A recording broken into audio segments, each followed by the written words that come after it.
I remember there was a report on TV showing money being raised in the Middle East, for example, in Gaza. And it's interesting, there was a report showing Palestinians selling T-shirts to raise money for Obama. Can you believe it? Interestingly enough, right after Obama took office, one of his very first executive orders was to give $900 million to Gaza, which is run by Hamas, a radical Muslim organization that announced war on the United States of America. Listen, that's a pretty good return on few T-shirts, I have to tell you. $900 million. I agree, that's a good return. Where does he get the authority to issue $900 million? What, out of the U.S. Treasury? Well, like we have a lot of money sitting around. We have only $85 trillion debt.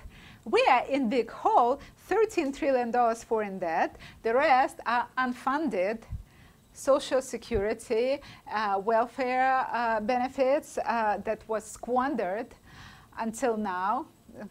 So we have nothing better to do with the money but to give $900 million to some thugs from Hamas that announced war on the United States of America. So Dr. Taitz, bringing it back to Judge David O'Carter in Santa Ana, did he issue any orders since October 5th that you're aware of? And how does that impact the trial that he's still got scheduled apparently for January 26th, even though he said he would take up to 1 year to decide the standing issue, the jurisdiction issue, and the political question issue? I'm just curious. Well, he issued an order stating that the preliminary date for trial will be the final date. That the final date for trial against Barack Hussein Obama is January the 26th, 8:30 a.m. We will be having a jury trial, and it's going to be in the Central District of California, 411 West 4th Street, Santa Ana, California. Judge David O'Carter, room 9D, and everybody is allowed and invited to be there and witness history. And so far, he stood the course. Judge Carter is a former Marine, and I hope and I pray to God, and there are millions of people praying to God for him to stay healthy and stay strong and be true to his oath of office and Constitution. We need to uphold the Constitution of this nation. And during prior hearings on July the 13th and during the September the 8th hearing, Judge Carter stated on record, and I posted it on my website, each and every citizen of this country can read it and should read it. He stated, this is a very important case, it's a very important issue. It's important for the military, it's important for the whole country. Military needs to know if the commander-in-chief is legitimate. If he is legitimate, then he should stay in the White House. If not, he needs to be removed from there. He stated that on the record. He stated this case needs to be decided on the merits. So we need but he set dates for discovery, didn't he? He set the date for the trial. For trial, we have the date, deadline for submission for motion for summary judgment, November 16th. Then will that be heard in court, or will that be something done in chambers? In chambers, we'll just submit the motion if we want to submit it. I don't know if it will be necessary. We have pre-trial conference that will be held on January the 11th, and then we'll have the trial on January the 26th. On September 8th, I was in the courtroom, but not everybody could get in. They had one overflow room.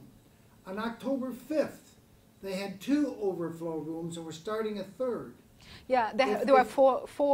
Should Judge Carter let us bring our television camera in the courtroom and get this historic event on tape, or should he give someone like C-SPAN a camera in order to broadcast live?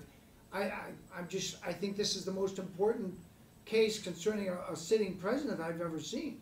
What do you think? I hope so, particularly considering the fact that there were so many spectators that they had to use TV anyways. They had to use TV monitors. They have the internal circuit TV, and we were arguing in one room, and there were people sitting in 3 other courtrooms, overflow courtrooms, so it makes sense. They already have the monitors there, they have TV, why not? And I do believe that this is probably going to be the most important case ever. The media around the world is saying, what is wrong with American mainstream media? I was interviewed by BBC, and I did one interview for them in English that was shown for English-speaking countries, and then I did another interview for BBC in Russian, BBC Russia, and it was shown prime time all over Russia. And the reporter was asking, I can't believe it. This is the scandal of the century. This is the case of the century, the scandal of the century. Why American media, mainstream media, is silent? And from what I understand, there is simply a gag order.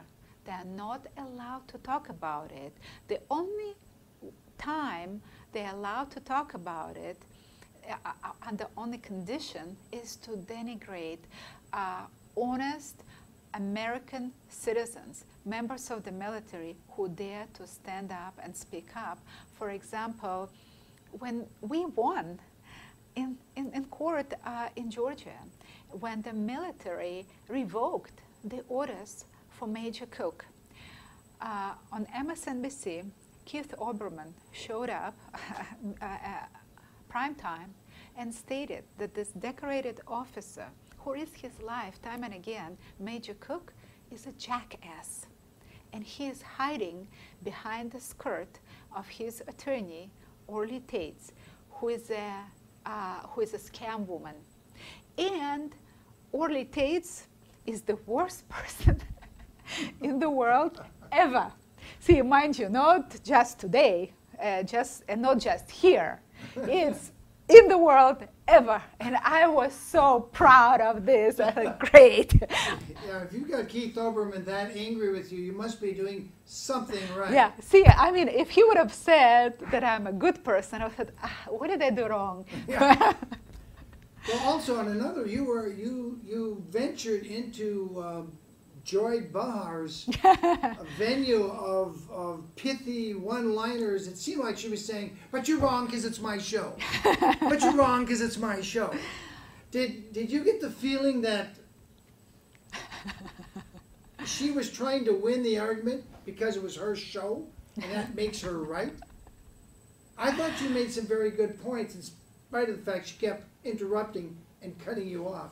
Well, in spite of the fact that she kept interrupting and cutting me off, most observers, even liberal Democrats, were saying that I won that debate in that I simply provided the truth.